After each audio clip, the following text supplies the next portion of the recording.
Here's hoping everybody is well who is watching this during the ongoing pandemic.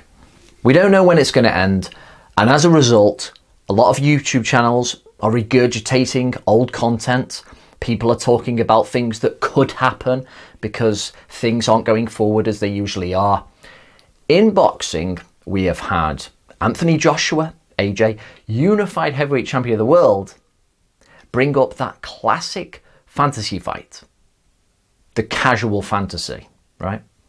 Muhammad Ali against Iron Mike Tyson. For me, if I had a choice, if I had a genie in a bottle, if I could make any heavyweight fight materialise, I wouldn't necessarily go for this one. Off the top of my head, I think the likes of Jack Dempsey against Joe Louis and Joe Frazier against Rocky Marciano might actually make for better fights. But it is this fight between Ali and Tyson, which I definitely pay pay-per-view for, which remains the ultimate in terms of a fantasy fight.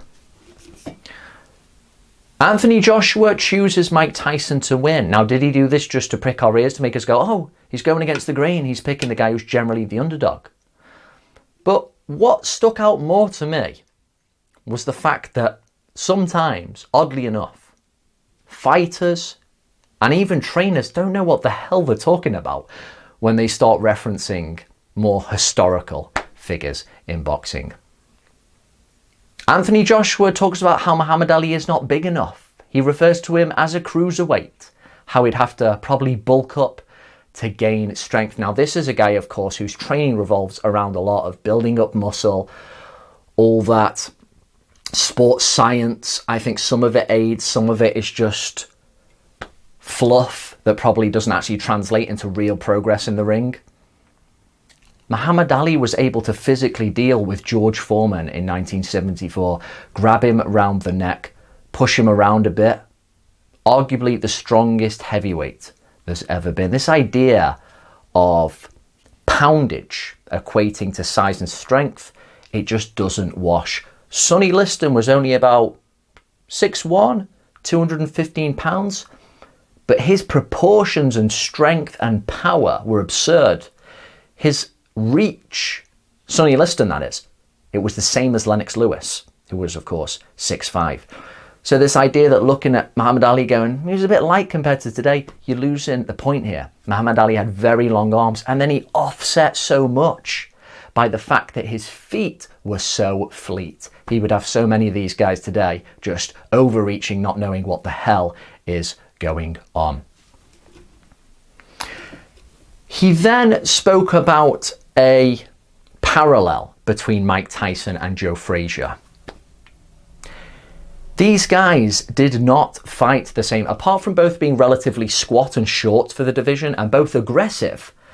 After those very basic similarities, there's not many more. Joe Frazier slowly warmed to his work. He bobbed and weaved. He tried to get you to fight to his pace and then slowly battered you over 15 rounds if need be. He was more about a war of attrition. Very powerful, yes, but he went about his work very differently to Mike Tyson, who was a cluster bomber, who needed to get you out of there quickly. He was all about destroy. And in those moments when Tyson didn't destroy you and he was forced to go mid-rounds and even up to the distance, it didn't look pretty because his style was strained and he hadn't achieved his primary goal. He didn't have that adaptation to him. Frazier was all about attrition and administering a general battering to you. Tyson and Frazier are not the same fighters.